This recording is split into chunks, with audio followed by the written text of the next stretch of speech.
एक कामयाब ट्रेडर मतलब आखिर होता कौन है? जब हम ये शब्द सुनते हैं तो दिमाग में क्या तस्वीर बनती है? कोई ऐसा इंसान जो स्क्रीन के सामने बैठा है और हर रोज हजारों लाखों का मुनाफा कमा रहा है? या शायद कोई ऐसा जीनियस जिसने एक ही झटके में कोई बड़ा जैकपॉट ट्रेड पकड़ लिया? ये सवाल इसलिए ज़रूरी है क्योंकि हमारे हाथ रूथ बेरेंस रूजवेल्ट की किताब द सक्सेसफुल ट्रेडर पर बने कुछ नोट्स लगे हैं। और इसमें जो बातें हैं वो आम ट्रेडिंग की किताबों से बहुत अलग हैं। यहाँ कोई सीक्रेट स्ट्रैटेजी या गेट रिच क्विक फॉर्मूला नहीं है, बल्कि ये किताब एक बहुत ही, आप कह सकते हैं, बुनियादी बात करती है कि ट्रेडिंग दिमाग या जानकारी का खेल बाद में है, पहले ये एक कैरेक्टर गेम यानी चरित्र की परीक्षा है। सच कहूं तो ये कैरेक्टर गेम वाली बात सुनने में तो बहुत अच्छी लगती है, लेकिन असल में इसका मतलब क्या है? क्या हम ये कह रहे हैं कि एक अच्छा इंसान ही एक अच्छा ट्रेडर बन सकता है, या इसका कोई और गहरा मतलब है? चलिए आज इसी को समझने की कोशिश करते हैं। ये बहुत दिलचस्प सवाल है और रूथ बैरन्स रूजवेल्ट, जो ट्रेडिंग मनोविज्ञान की दुनिया में एक शुरुआती नाम थी, उनका मानना था कि बाजार एक अनोखी जगह है। ये आपको आपके ज्ञान या आपकी डिग्री के लिए पैसा नहीं देता, ये आपके स्वभाव के लिए आपको पैसा देता है, आपके आत्मनियंत्रण, आपके धैर्य और आपकी, कह सकते हैं, ईमानदारी के लिए। यही ट्रेडिंग का सबसे बड़ा विरोधाभास है। दो लोग जिनके पास एक जैसी जानकारी, एक जैसा सिस्टम और एक जैसा पैसा हो, बाजार में बिल्कुल अलग अलग नतीजे पा सकते हैं, और इसका कारण सिर्फ एक है, उनका चरित्र। ठीक है, तो इसे थोड़ा और खोलते हैं। बिल्कुल। जब हम कहते हैं कि बाजार चरित्र की परीक्षा लेता है, तो ये असल में कैसे होता है? देखिए, इसे ऐसे समझिए, बाजार एक आईने की तरह है। ये आपकी पर्सनैलिटी के उन हिस्सों को बड़ा करके दिखाता है जिन्हें आप शायद रोजमर्रा की जिंदगी में नजरअंदाज कर देते हैं। अगर आप स्वभाव से अधीर हैं तो बाजार में आप जल्दबाजी में ट्रेड लेंगे। अगर आप में थोड़ा लालच है तो आप मुनाफे वाले ट्रेड को बहुत देर तक पकड़ कर रखेंगे और उसे नुकसान में बदल देंगे। और अगर आप जिद्दी हैं तो आप एक छोटे से नुकसान को स्वीकार नहीं करेंगे। बिल्कुल, आप उससे लड़ते रहेंगे जब तक कि वो एक बड़ा नुकसान ना बन जाए। मतलब अगर मैं ट्रैफिक में इम्पेशेंट हूँ या लाइन में इंतजार नहीं कर सकता, तो बहुत मुमकिन है कि वही आदत मेरे ट्रेडिंग अकाउंट में भी दिखेगी, है ना? बिल्कुल। बाजार एक ऐसा मैदान है जहां कोई बाहरी नियम नहीं है। आपकी नौकरी में आपका बॉस है जो आपको बताता है कि क्या करना है। समाज में कानून है, लेकिन बाजार में आप और आपकी स्क्रीन के अलावा कोई नहीं है। कोई आपको ये बताने वाला नहीं है कि अब बस करो, लालच मत करो, या इस नुकसान को मान लो और बाहर निकल जाओ। वो नियम आपको खुद बनाने पड़ते हैं, और सबसे मुश्किल काम, उन नियमों का पालन भी खुद ही करना पड़ता है। इसीलिए रूजवेल्ट कहती हैं कि ट्रेडिंग असल में आत्मज्ञान की यात्रा बन जाती है। आप बाजार को बाद में, पहले खुद को समझना शुरू करते हैं। अगर ये इतना ज्यादा आत्मज्ञान का खेल है, तो ये भी साफ है कि ज्यादातर लोग इसमें नाकाम क्यों होते हैं। हमारे नोट्स में इसकी कुछ आम वजह बताई गई हैं, जैसे जरूरत से ज्यादा आत्मविश्वास। हाँ, मतलब 2-4 ट्रेड जीतने के बाद ये मान लेना कि मैंने बाजार को क्रैक कर लिया है। सही बात है। या फिर अधीरता, सही मौके का इंतजार किए बिना ही कूद पड़ना। जी। लेकिन जो बात सबसे ज्यादा चुभती है, वो है छोटे नुकसान को स्वीकार ना कर पाना। ऐसा लगता है जैसे ये अहंकार की लड़ाई बन जाती है। आपने बिल्कुल सही नस पकड़ी है। वो छोटा सा नुकसान ही सबसे बड़ी वजह बनता है।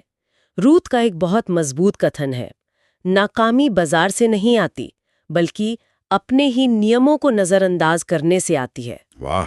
सोचिए इसका मतलब क्या है। इसका मतलब है कि बाजार ने आपको नहीं हराया, आपने आपने खुद को हराया।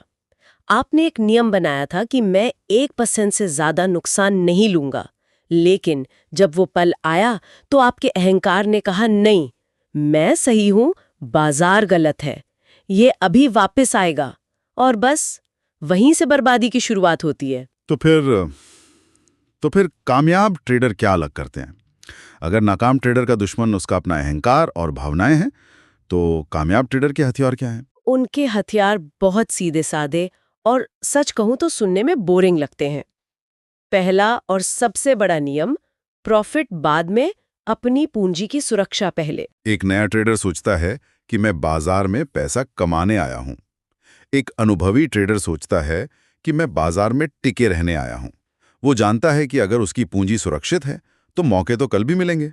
और दूसरा नियम, दूसरा नियम, छोटे नुकसान को स्वीकार करो। इसे व्यक्तिगत अपमान की तरह मत लो। बाजार से लड़ना नहीं है, उसके साथ चलना है। और तीसरा नियम, जो शायद सबसे ज्यादा चौंकाने वाला है, बताइए। कामयाब ट्रेडिंग बोरिंग होती है। स्रोत में ये लाइन साफ साफ लिखी है, सक्सेसफुल ट्रेडिंग इज बोरिंग। एक मिनट, बोरिंग ये कैसे हो सकता है? मतलब हम तो हमेशा कामयाब ट्रेडर्स की वो कहानियां सुनते हैं जहां उन्होंने एक ही दिन में जबरदस्त पैसा कमाया। वो तो बिल्कुल भी बोरिंग नहीं लगता। क्या ये बोरिंग ट्रेडिंग वाली बात सिर्फ एक किताबी फलसफा नहीं है? ये बहुत अच्छा सवाल है। देखे, वो जैकपॉट वाली कहानियां हेडलाइन जरूर बनाती हैं, लेकिन वो टिकाऊ कामयाबी का रास्ता नहीं है। वो लॉटरी का टिकट खरीदने जैसा है। कामयाब ट्रेडर रोमांच की तलाश में नहीं होता, वो एक बिजनेस चला रहा होता है। वो हर रोज आता है, अपने प्लान का पालन करता है, अपने नियमों को मानता है और घर चला जाता है। इसमें कोई ड्रामा नहीं होता, कोई एड्रेनलिन रश नहीं होता। मतलब एक अकाउंटेंट के काम जैसा? हाँ बिल्कुल, ये उतना ही रोमांचक है जितना एक अकाउंटेंट का अपनी स्प्रेडशीट भरना। लेकिन ये काम करता है, और ये एक बहुत बड़ा सवाल खड़ा करता है, क्या लोग बाजार में पैसा कमाने आते हैं या रोमांच और जुए के मजे के लिए? कामयाब लोग पहले वाले होते हैं। और इसी से जुड़ा है नुकसान से निपटने का तरीका। ये बात मुझे इन नोट्स में बहुत दिलचस्प लगी। एक औसत ट्रेडर जब नुकसान करता है तो वो गुस्से में आ जाता है। उसे लगता है कि बाजार ने उसके साथ नाइंसाफी की है, और फिर वो रिवेंज ट्रेड करता है, यानी बदला लेने के लिए ट्रेडिंग। हाँ, वो जल्दी से अपना खोया हुआ पैसा वापस पाना चाहता है। और इस चक्कर में और बड़े बिना सोचे समझे ट्रेड लेता है और अपना अकाउंट खाली कर बैठता है। बिल्कुल, वो इसे एक पर्सनल अटैक की तरह लेता है, जबकि कामयाब ट्रेडर की सोच बिल्कुल अलग होती है। वो नुकसान को बिजनेस का खर्च मानता है। अच्छा। जैसे एक दुकान चलाने के लिए बिजली का बिल और किराया देना पड़ता है, वैसे ही ट्रेडिंग के बिजनेस में छोटे छोटे नुकसान होते हैं। वो उसके लिए तैयार रहता है, या फिर वो उसे सीखने की फीस या ट्यूशन फीस मानता है, सजा नहीं। और उससे सबक लेता है। हाँ, वो उस नुकसान से परेशान या गुस्सा होने के बजाय अपनी डायरी खोलता है और लिखता है, आज ये ट्रेड गलत क्यों हुआ, मैंने क्या नियम तोड़ा, अगली बार मैं इसे कैसे बेहतर कर सकता हूँ। वो नुकसान को एक सबक में बदल देता है। भावनाओं को काबू में रखने की बात तो समझ आती है, जैसे डर और लालच। ये तो जाने पहचाने दुश्मन है। लेकिन इन नोट्स में एक ऐसी भावना को सबसे बड़ा दुश्मन बताया गया है जिसके बारे में सुनकर मैं भी थोड़ा चौंक गया। और वो है उम्मीद, होप। हाँ, उम्मीद। हम तो पूरी जिंदगी यही सीखते आए हैं कि उम्मीद पर दुनिया कायम है। उम्मीद तो एक बहुत अच्छी सकारात्मक चीज है, और आप कह रही है कि ट्रेडिंग में ये सबसे बड़ा दुश्मन है। ये बात तो हजम करना थोड़ा मुश्किल है। ऐसा क्यों? बिल्कुल, और यही ट्रेडिंग को इतना अलग और मुश्किल बनाता है। आम जिंदगी में उम्मीद हमें मुश्किल वक्त से निकालती है, लेकिन बाजार में उम्मीद एक भावनात्मक जाल है। ये जहर की तरह काम कर सकती है। जहर की तरह? हाँ, एक कामयाब ट्रेडर उम्मीद नहीं करता, वो अपने प्लान का पालन करता है। फर्क समझिए। मान लीजिए आपने कोई स्टॉक 100 रुपए में खरीदा, और आपका नियम है कि अगर ये 95 पर आया तो आप बेच देंगे। अब वो 95 पर आ गया, आपका प्लान कहता है बाहर निकलो, लेकिन आपकी उम्मीद कहती है अरे रुको, शायद यहाँ से पलट जाए, बस थोड़ा और इंतजार कर लो। और फिर वो 90 पर आ जाता है। सही बात है। फिर उम्मीद कहती है अब तो पक्का ऊपर जाएगा, इतना गिर गया है। इस उम्मीद के सहारे आप एक छोटे नुकसान को एक बहुत बड़े नुकसान में बदल देते हैं। उम्मीद एक भावना है, जबकि स्टॉप लॉस एक नियम है, और बाजार में नियम हमेशा भावनाओं से बेहतर काम करते हैं। ठीक है, अब ये बात समझ आई। तो एक प्लान होना और उस प्लान पर टिके रहने का अनुशासन होना, यही असली खेल है। और इसी से जुड़ा एक और विचार है, धैर्य का। नोट्स में कहा गया है, इंतजार करना भी एक पोजीशन है, यानी कुछ ना करना भी एक फैसला है। यह भी बहुत अजीब लगता है, क्योंकि हमें लगता है कि ट्रेडर का काम है ट्रेड करना। खाली बैठना तो काम न करने जैसा हुआ। हाँ। और यहीं धैर्य का असली खेल शुरू होता है। अनुशासन का सबसे बड़ा इम्तिहान तब होता है जब करने के लिए कुछ भी ना हो। एक खराब ट्रेडर को लगता है कि उसे हर दिन पैसा बनाना है। अगर उसे कोई मौका नहीं दिख रहा तो वो जबरदस्ती एक मौका बना लेता है और नुकसान कर बैठता है। जबकि एक पेशेवर ट्रेडर एक शिकारी की तरह होता है। वो घंटों या कभी-कभी दिनों तक सही मौके का इंतजार करता है, और जब उसे अपने नियमों के हिसाब से बिल्कुल सही सेटअप मिलता है तभी वो ट्रेड लेता है। वो जानता है कि 90% समय इंतजार करना है और सिर्फ 10% समय काम करना है। और ये अनुशासन सिस्टम से कैसे जुड़ा है? क्योंकि बहुत से लोग सोचते हैं कि अगर मेरे पास एक पवित्र या होली ग्रेल सिस्टम आ जाए तो सब ठीक हो जाएगा। ये एक बहुत बड़ा भ्रम है। एक नौसिखिया ट्रेडर बार बार अपना सिस्टम बदलता है। 2-4 ट्रेड में नुकसान हुआ तो वो उसे लगता है कि इस सिस्टम में ही कोई कमी है और वो किसी नए जादुई इंडिकेटर या स्ट्रैटेजी की तलाश में निकल पड़ता है। वो सिस्टम हॉपिंग करता रहता है। अच्छा। जबकि एक अच्छा ट्रेडर जानता है कि दुनिया का कोई भी सिस्टम 100% सही नहीं हो सकता। वो खुद को बदलता है, अपने अनुशासन पर काम करता है। एक औसत सिस्टम को भी अगर मजबूत अनुशासन के साथ इस्तेमाल किया जाए तो वो एक बेहतरीन सिस्टम से बेहतर नतीजे दे सकता है, जिसे बिना अनुशासन के इस्तेमाल किया जा रहा हो। तो बढ़त सिस्टम में नहीं, इंसान में है। बिल्कुल, असली बढ़त सिस्टम का पालन करने वाले इंसान में होती है। तो ये सब सुनकर ऐसा लगता है कि कोई भी रातों रात कामयाब ट्रेडर नहीं बन सकता।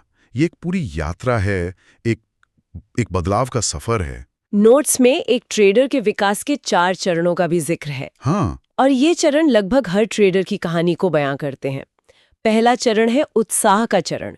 जब कोई बाजार में नया आता है, शुरू में शायद तुक्के से कुछ पैसे कमा लेता है और उसे लगता है वाह, ये तो पैसा बनाने की कितनी आसान मशीन है, मैं तो जीनियस हूं। और फिर असलियत सामने आती है। बिल्कुल। फिर आता है दूसरा चरण, भ्रम का चरण। अब उसे लगातार नुकसान होने लगता है। वो जो भी करता है गलत हो जाता है। उसे समझ नहीं आता कि क्या हो रहा है। उसे लगता है कि बाजार उसके खिलाफ काम कर रहा है या उससे कोई धोखा दे रहा है।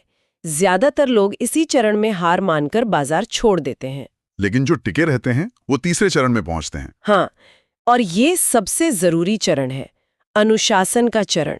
यहाँ ट्रेडर को पहली बार ये आहा मोमेंट होता है कि समस्या बाजार में नहीं बल्कि उसी के अंदर है। वो अपनी भावनाओं को, अपनी आदतों को समझना शुरू करता है। वो ट्रेडिंग जर्नल बनाता है, अपने नियम लिखता है और उन पर टिके रहने की कोशिश करता है। ये सबसे मुश्किल और मेहनत वाला चरण है। और अगर वो इसमें कामयाब हो जाता है तब आता है आखिरी पड़ाव। तब आता है चौथा चरण, शांत आत्मविश्वास का चरण। ये परिपक्वता की निशानी है। ये उस ट्रेडर की अवस्था है जो एक एक ट्रेड के नतीजे से बहुत ज्यादा खुश या दुखी नहीं होता। उसका ध्यान रोज के प्रदर्शन से हटकर तिमाही या साल के प्रदर्शन पर होता है। मतलब लॉन्ग टर्म सोच। हाँ, वो जानता है कि एक खराब ट्रेड नाकामी नहीं है, क्योंकि ये तो खेल का हिस्सा है। लेकिन एक खराब आदत, जैसे बिना स्टॉप लॉस के ट्रेड करना, बहुत खतरनाक है। ये सोच का एक बहुत बड़ा बदलाव है, नतीजों से हटकर प्रक्रिया पर ध्यान देना। वो जानता है कि अगर उसकी प्रक्रिया सही है तो नतीजे लंबे समय में अपने आप सही हो जाएंगे। तो इस पूरी चर्चा का सार क्या निकलता है?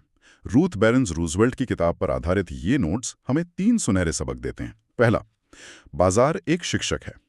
ये हमें लगातार हमारी कमजोरियों, हमारे डर, हमारे लालच, हमारी अधीरता के बारे में बताता है, बशर्ते हम सुनने को तैयार हों। दूसरा, अहंकार सबसे बड़ा दुश्मन है। जिस पल आपको लगता है कि आप बाजार से ज्यादा जानते हैं या आप बाजार को हरा सकते हैं, उसी पल बाजार आपको विनम्र बना देता है। और तीसरा, अनुशासन ही आपकी सबसे बड़ी और शायद एकमात्र सच्ची बढ़त है। बाजार में किसी के पास आपसे बेहतर जानकारी हो सकती है, किसी के पास आपसे तेज कंप्यूटर हो सकता है, लेकिन अगर आपके पास खुद पर नियंत्रण रखने का अनुशासन है तो आप लंबे समय तक टिके रह सकते हैं। आखिर में ये नोट्स यह नहीं सिखाते कि बाजार को कैसे हराया जाए, बल्कि यह सिखाते हैं कि खुद को कैसे संभाला जाए। शायद सबसे बड़ी बात यही है जो स्रोत के अंत में कही गई है, मार्केट से जीतने से पहले खुद से जीतना पड़ता है। इस पूरी बातचीत से एक विचार सोचने के लिए रह जाता है। अगर बाजार सच में एक आईने की तरह है जो हमारे डर, लालच और धैर्य को दिखाता है, तो सिर्फ ट्रेडिंग ही क्यों, हमारे निवेश से जुड़े हर फैसले हमारे व्यक्तित्व के बारे में क्या बताते होंगे? अच्छा पॉइंट है। जब हम किसी स्टॉक को सिर्फ इसलिए खरीद लेते हैं क्योंकि सब खरीद रहे हैं, या बाजार में गिरावट आने पर घबराकर अपना सारा लॉन्ग टर्म निवेश बेच देते हैं, तो ये फैसले हमारी वित्तीय जानकारी से परे हमारी आदतों और हमारे स्वभाव के बारे में क्या दिखाते होंगे? ये एक गहरा सवाल है जिस पर सोचना चाहिए।